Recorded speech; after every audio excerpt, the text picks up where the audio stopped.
మరి సరిపోతుంది.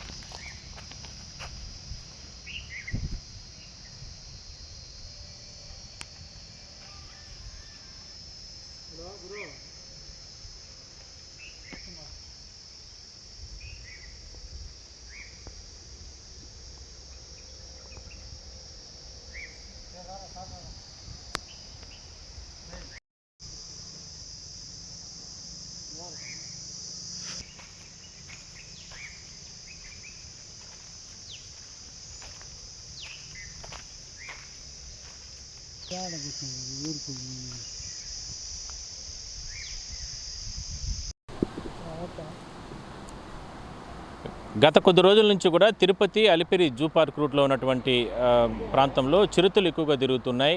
అయితే ఈ నేపథ్యంలో ఇప్పటికే స్థానికులు కావచ్చు, అదేవిధంగానే అలిపిరి నుంచి జూ పార్క్ వెళ్ళేటటువంటి ప్రాంతాల్లో ఎక్కువగా హాస్పిటల్స్ ఉంటాయి. అక్కడ పెద్ద ఎత్తున స్థానికులు ఇతర ప్రాంతాల నుంచి కూడా పేషెంట్స్ వస్తూ ఉంటారు. మరోవైపు భక్తులు కూడా రాకల పోకలు జరుగుతూ ఉంటాయి. అయితే చిరుతలు ఒకసారిగా రోడ్లపైకి వస్తున్న నేపథ్యంలో చాలామంది భయాందోళన వ్యక్తం చేస్తున్నారు. ప్రస్తుతానికి మనం చిరుతలు తిరుగుతున్నటువంటి ప్రాంతాల వద్ద మనం ప్రస్తుతానికి ఉన్నాం. ఇది అలిపిరి, అంటే ఇదంతా కూడా శేషాచలం అటవీ ప్రాంతానికి సంబంధించినటువంటి ప్రాంతమే. దాదాపుగా కొన్ని వేల కిలోమీటర్ల వరకు కూడా ఈ శేషాచలం అటవీ కొండలన్నీ కూడా అనుబంధాలు ఉన్నాయి.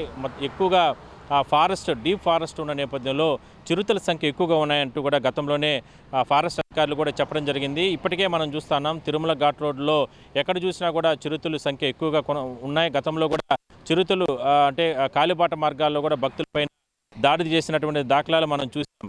అయితే ఒక్కసారిగా తాజాగా అంటే ఈ మధ్య కాలంలో కూడా యూనివర్సిటీ ప్రాంతం లోపలికి కూడా పెద్ద ఎత్తున చిరుతలు, అంటే వేదిక యూనివర్సిటీ కావచ్చు, పరిసర ప్రాంతాల్లో చిరుతలు రావడం జరిగింది. ప్రస్తుతానికి మనం చూడొచ్చు విజయవాడ ప్రాంతం Alipiri to Tirupati zoo park ప్రాంతం.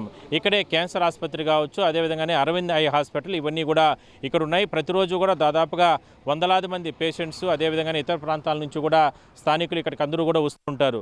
అయితే ఈ రోడ్డు మార్గం గుండా ఒకసారిగా ఆహారం కోసం కూడా దట్టమైన అటవీ ప్రాంతాల్లోనే ఈ రోడ్డు వేసిన నేపథ్యంలో ఎక్కువగా ఇదంతా శేషాచలం అటవీ ప్రాంతం అవి ఆహారం రోడ్డుపై అధికారులు చెప్తున్నారు. ఏదైనప్పుడు కూడా గత 5 రోజుల క్రితం ఇదే ప్రాంతంలో చిరుత రావడం జరిగింది. ఎక్కువగా ఈ చుట్టుపక్కల ప్రాంతాల్లో ఉన్న హాస్పిటల్కి వస్తున్నటువంటి కావచ్చు, ఇతర ప్రాంతాల వ్యక్తులు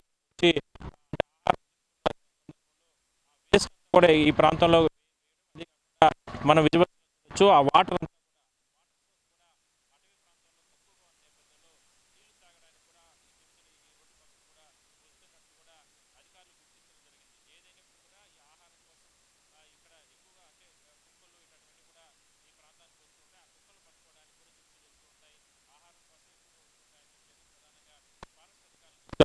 సో మొత్తం మీద చిరుతలు అంటే గత 5 రోజుల క్రితం ఒకసారిగా కలవటపై నుంచి కూడా దూకడం జరిగింది. అదేవిధంగానే నిన్న కూడా ఇదే ప్రాంతంలో అంటే ముందుగా ద్విచక్ర వాహనం వెళ్తుంది. అదే సందర్భంలోనే అతని పైన అటాక్ చేయడానికి వచ్చినటువంటి చిరుత అంటే అంటే త్రుటిలో తప్పించుకున్నాడు ఆ యువకుడు.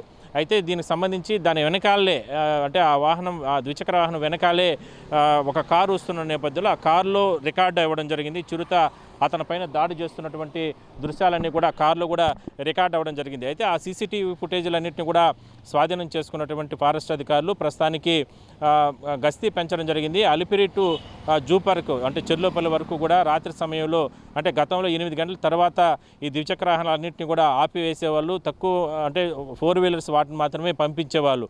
అలాంటిది నిన్న కావచ్చు, అదేవిధంగా గత 5 రోజుల క్రితం చిరుతలు ఈ రకంగా ఒకసారిగా అటవీ ప్రాంతాల నుంచి వచ్చి ఈ కలవట్టు పైన ఉన్నటువంటి నేపథ్యంలో సాయంత్రం 6 గంటల తర్వాత ద్విచక్ర వాహనాలని ఈ రూట్ గుండా కూడా పంపడం లేదు. కేవలం 3 వీలర్స్, 4 వీలర్స్, అదేవిధంగానే పెద్ద వాహనాలు మాత్రమే పంపిస్తున్నారు. మరోవైపు హాస్పిటల్స్లో ఉన్నటువంటి స్థానికులు అంటే సిబ్బంది కావచ్చు, అక్కడ పేషెంట్స్ కావచ్చు, ఇతర ప్రాంతాల నుంచి వచ్చే వాళ్ళు మాత్రం హాస్పిటల్ లోపలే ఉండండి, బయట ప్రాంతానికి రావద్దు. ఎందుకంటే ఇదంతా కూడా దట్టమైన అటవీ ప్రాంతం కాబట్టి ఈ చిరుతలు ఎక్కువగా వస్తున్నాయి, అదేవిధంగా అటాక్ చేసే అవకాశం ఉన్నాయంటూ కూడా వాళ్ళని కూడా అలర్ట్ చేయడం జరిగింది. సో మొత్తం మీద ఒక డేంజర్ రోడ్డుగా ఇది, అంటే Tirupati Alipiri to zoo park route ఏదైతే ఒక డేంజర్ రోడ్ అయ్యింది. ఎందుకంటే ఎక్కువగా దట్టమైనటువంటి అటవీ ప్రాంతం ఎక్కువగా రావడం, దాని తర్వాత ఈ రోడ్డు అంతా కూడా అటవీ ప్రాంతంలోకి ఎక్కువగా ఉన్న నేపథ్యంలో చిరుతలు అనేది పెద్ద ఎత్తున వస్తున్నాయి. మరోవైపు వాటికి ఆహారంగా కోసం కూడా శునకాలు ఎక్కువగా ఇక్కడికి వస్తూ ఉంటాయి. కాబట్టి ఈ రకంగా జాగ్రత్తలు తీసుకొని స్థానికులతో పాటు వాహనదారులు కూడా జాగ్రత్తలు తీసుకొని మాత్రం అప్రమత్తంగా ఉండాలనేది మాత్రం